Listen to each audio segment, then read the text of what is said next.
Bonsoir à tous. Merci d'avoir choisi Mayotte, la première pour vous informer.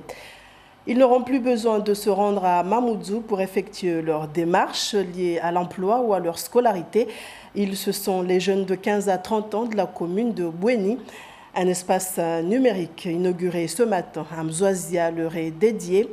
Il s'agit ici d'un lieu d'accueil et d'information destiné à les accompagner vers l'autonomie et l'insertion socio-professionnelle. Hachim Saïd Hachim Sad Razafi Tseno. Les nouvelles technologies de l'information et de la communication s'installent dans le sud de Mayotte, un point d'accueil et d'orientation destiné à la jeune population. C'est un apport important en information et en accompagnement pour l'ensemble de la population.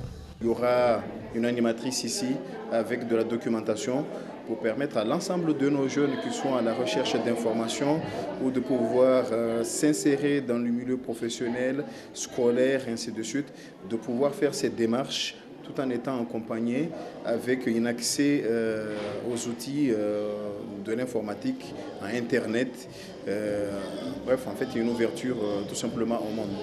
Une ouverture au monde, mais aussi un désenclavement de cette partie du territoire. On est à l'extrême sud-ouest de l'île.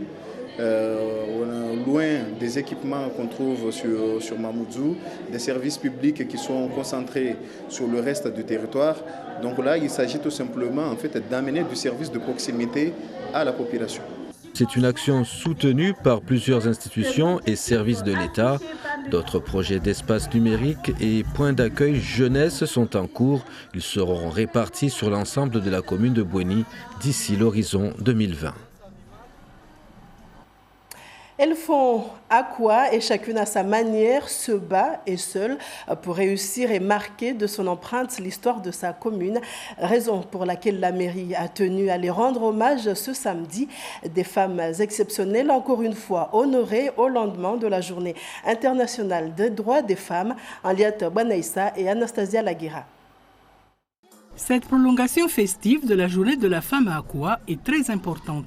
Le CCAS veut mettre en avant 8 femmes de la commune au parcours exceptionnel, histoire de susciter des vocations auprès des jeunes.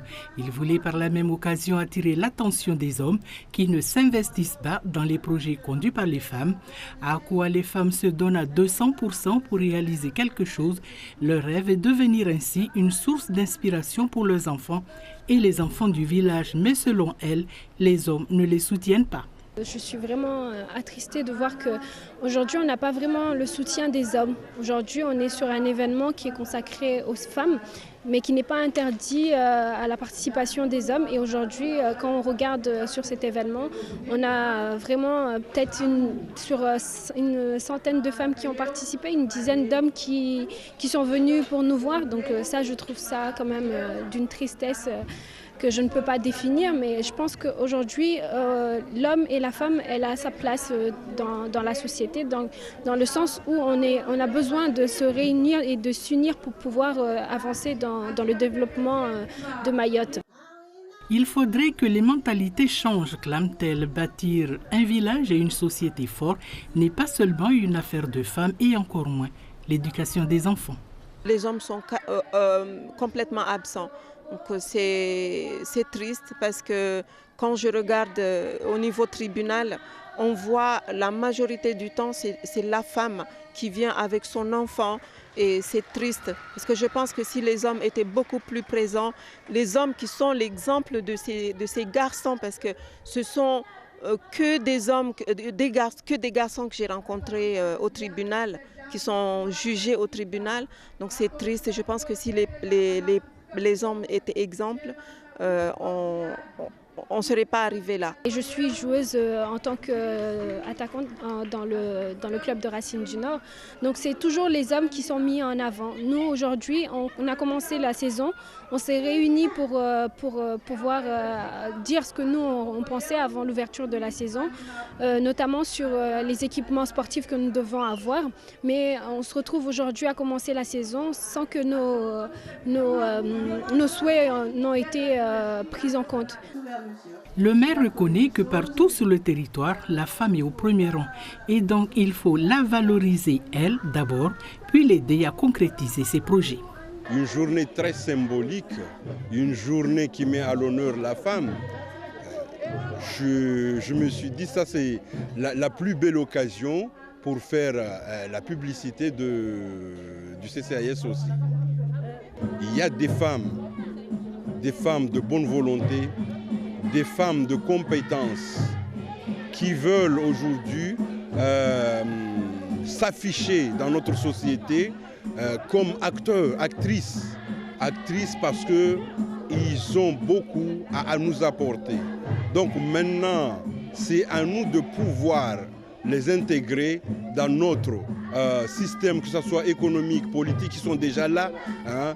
Maintenant, il faudrait déjà aujourd'hui qu'on l'accepte, hein, qu'on le voit en tant que tel, parce que c'est une réalité.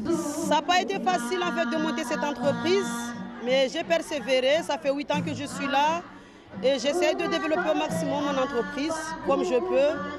Et comme on dit, hein, si on veut, on y arrive. Hein. Quand on veut, on peut. À Akwa, les femmes veulent être des exemples de réussite pour leurs enfants, aux côtés des hommes. Ensemble, disent-elles, ils en feront les leaders de demain. Autre femme exceptionnelle, femme politique mahoraise, Sarah Moussoun, élevée au rang de chevalière de la Légion d'honneur le 1er janvier dernier. Elle fut la première femme élue au Conseil général de Mayotte en 2008. Actuellement conseillère municipale dans l'opposition à Dembéni, elle mène de front sa carrière au niveau national où elle est membre du Conseil économique et social. Karine Zabulon, Denis Rousseau-Caplan. D'un pas confiant, Sarah Moussoun se rend à son bureau. Un univers devenu presque familier depuis sa nomination en novembre 2015. Une semaine par mois, au moins, elle met entre parenthèses son activité de greffière au TGI de Mamoudzou et ses dossiers d'élu local pour défendre son île natale au niveau national. Depuis que je participe aux travaux ici et dans toutes les commissions, il n'y a pas une seule thématique qu'on ne parle pas de Mayotte, comme d'autres territoires. Mais moi, je ne vais prêcher que pour ma paroisse. On parle beaucoup de Mayotte. En compagnie de la présidente du groupe Outre-mer, elle fait le point sur les derniers dossiers en cours et les dernières actualités de leurs territoires respectifs. Femmes, insulaires, collègues, des points communs qui font qu'elles sont naturellement devenues des amies. Leurs liens se sont tissés hors de ce bureau, mais aussi sur d'autres plans, comme celui de la famille. Sarah a 6 enfants, c'est une grande famille, moi j'en ai qu'un. Et donc elle m'a beaucoup conseillé aussi par rapport à mon fils. Et puis j'ai échangé également avec elle par rapport à son fils et sa création d'entreprise, puisque j'ai pendant de nombreuses années accompagné les jeunes à la création d'entreprise. Donc voilà un petit peu ce que nous partageons avec Sarah. Ce matin-là est un jour important pour Sarah Moussoun. À 63 ans, elle vit sa première fois en tant que co-rapporteur de l'ébauche d'un plan pour l'accès aux services publics dans les Outre-mer, un travail mené en collaboration avec une autre membre du CESE. Il était important de s'appuyer sur une personnalité qui connaît bien les territoires d'outre-mer et en particulier Mayotte pour travailler sur cet objet de saisine, l'accès aux services publics. L'étude doit être terminée et rendue au gouvernement au plus tard en septembre. Cette expérience du national, Sarah Moussoun compte bien la mettre à profit à la fin de son mandat, mais pour Mayotte. Le mandat le plus important qui m'intéresserait, c'est le mandat local de la commune, mais pour être déjà dans un mandat local de commune, il faut avoir cette disponibilité à un temps plein.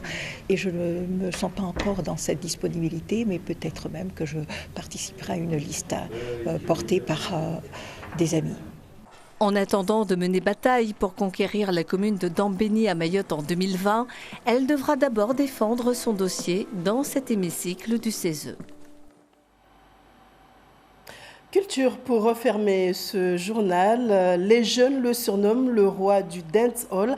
Admiralty est un exemple de longévité. Plus de 20 ans de carrière, des titres à des millions de vues sur YouTube. L'artiste guadeloupéen est à Mayotte. Il est en concert au 5-5 ce soir et c'est la 3e fois qu'il vient honorer ses fans mahorais.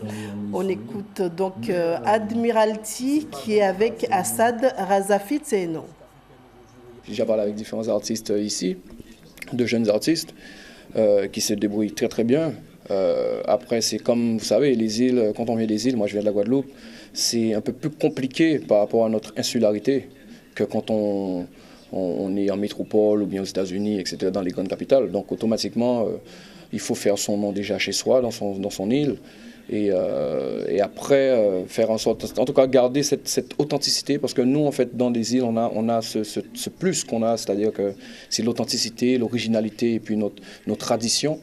En fait, il faut que notre musique respire en fait cela, transpire cela, et après représenter ça dans le monde. Et après, c'est surtout une fierté. C'est 2 fois plus difficile pour nous, mais en fait, quand on arrive à imposer ça au niveau international, c'est 2 fois plus, on est 2 fois plus satisfait, c'est 2 fois plus de gloire, 2 fois plus, parce qu'en fait, on représente quand même un pays, on représente une culture, on représente quelque chose, quoi. Donc, je pense qu'il ne faut pas qu'il lâche, il faut qu'il continue.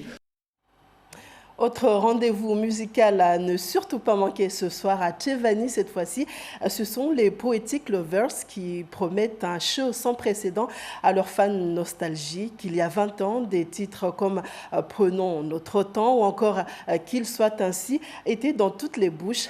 Kerry, Jay, Dre et Little T sont de retour à la demande de leurs fans et sous un nouveau nom, Poétique. On écoute donc Dre Bonny, il répond à Assad Razafiteno. Aujourd'hui, c'est poétique. Pourquoi ? Parce que tout simplement, on a enlevé le côté lover parce que les thématiques de nos chansons vont évoluer, c'est-à-dire qu'on parlera un petit peu de tout, alors que la particule lover nous enfermait dans une thématique de relation un peu amoureuse au niveau des sujets des chansons.